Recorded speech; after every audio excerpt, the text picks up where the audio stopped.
Cuck. Is the term more than just an insult used by greasy alt-right edgelords, used to attack soy boy liberals? Where does the word come from? Who are some of the greatest cucks throughout history? Why do some people enjoy being a cuck? And are there any positives that could come from it? Should you consider becoming one? All of this and more will be explored on this evening's deep dive into the life and history of the cuck. So stay tuned and watch all that you love become defiled in this Idiots Monologue special.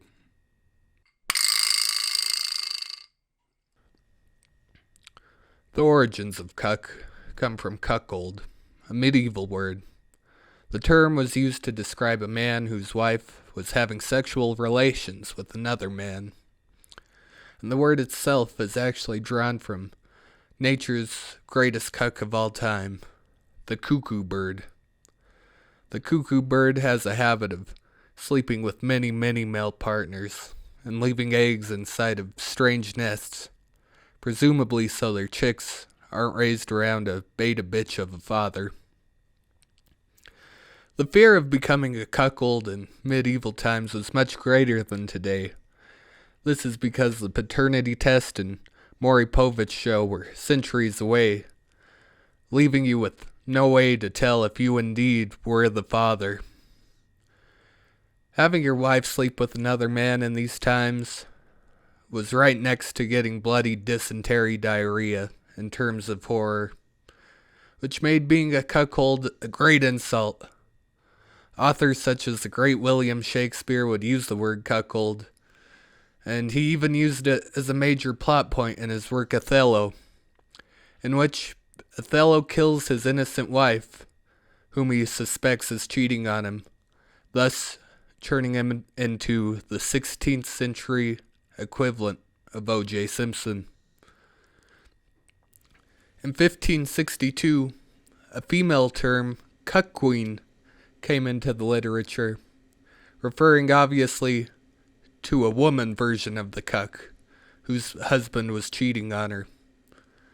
Cuckold gradually fell out of popularity, becoming a relic of the past, an outdated word explained only in footnotes for snickering schoolchildren to laugh at.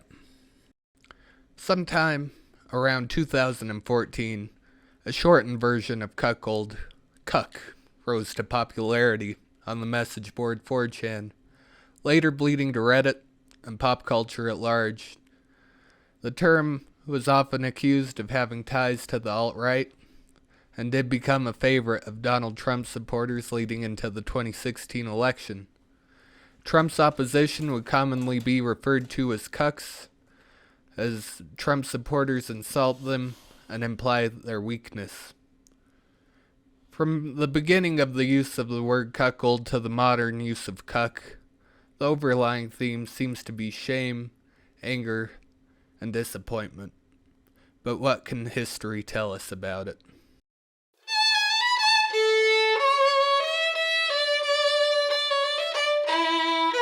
Cuckolds, of course, have been around long before the use of the word, and are likely as old as monogamy itself. The ancient code of Hammurabi had a punishment of death by drowning for adulterous women, as did the ancient Rome and Greece traditions. There were also punishments for men, but it usually didn't go as far as death. Death was only used for female offenders, showing how the deep insecurity of men with penile size issues has shaped us from the very beginning of society. In the Hindu epic, the Mahabharata, Draupadi, the daughter of King Drupada, marries 5 of her own brothers. If you thought seeing a man really going at it with your wife was shameful, just imagine if it was your older brother who called you scrotum face from the age of 3 onwards. Having multiple husbands, also known as polyandry, was somewhat common practice for women of royal families in India at this time, though, and it was allowed under Vedic law. It said that Draupadi had wished for a husband who was perfect in multiple ways. She wanted to be married to the best archer in the world, the strongest man in the world, and a man who also exhibited patience, determination, and was very charming. Her pickiness is what created the most jealous brothers of all time, until the Jackson 5 was founded in 1964. In Greek mythology, the Trojan War shows another great example of a historical cuck. Paris of Troy, son of Trojan King Priam, wanted to abduct Helen, the smoking hot wife of King of Sparta Menelaus. Some accounts suggest that Helen left Sparta by choice, knowing that Paris was better than her cuck of a husband.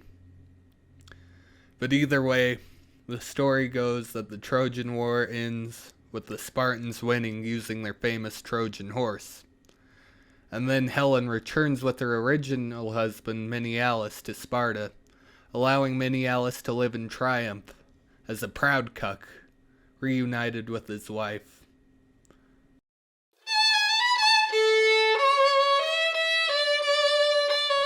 One more great example of a historical cuck comes from England. In 1642, where civil war had broken out between royalists in favor of King Charles I and parliamentarians in favor of a constitutional monarchy.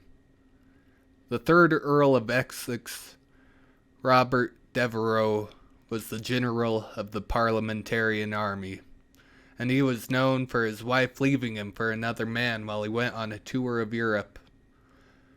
Royalist opponents used Devereux's cheating wife as a path for psychological warfare, carrying flags into battle, calling their parliamentarian opponents cucks, or cuckolds at the time.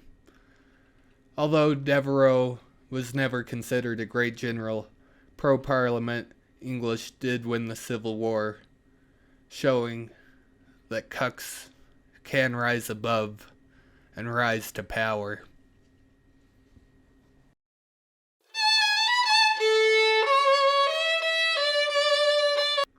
Why is this act that throughout history has been viewed as a shameful and culturally looked down upon activity become an outlet for fetish? The fact that cuckoldry is viewed so shamefully, I believe, is what drives people to it. Wherever there is taboo, there's always some sick freak who wants to cross the line of it. And in the case of cuckoldry, it's a rather victimless fetish, as all parties are willing participants and everyone leaves satisfied. The husband in the cuck fetish leaves satisfied because he gets to see an external expression of the internal feelings of shame, sexual incompetence, and jealousy that on some level exist in all of us. The woman in the paradigm, commonly known as the hot wife, can have a feeling of liberation, breaking the power dynamic commonly found in relationships. Not being owned or controlled by one man, she can finally get the gigantic penis she deserves from the Giga Chad societal norms try to keep her from. The bull, or man outside of the relationship, who sleeps with the hot wife, just gets to live out some kind of strange fantasy, while simultaneously busting a nut and making a grown man cry. Now that is living the dream.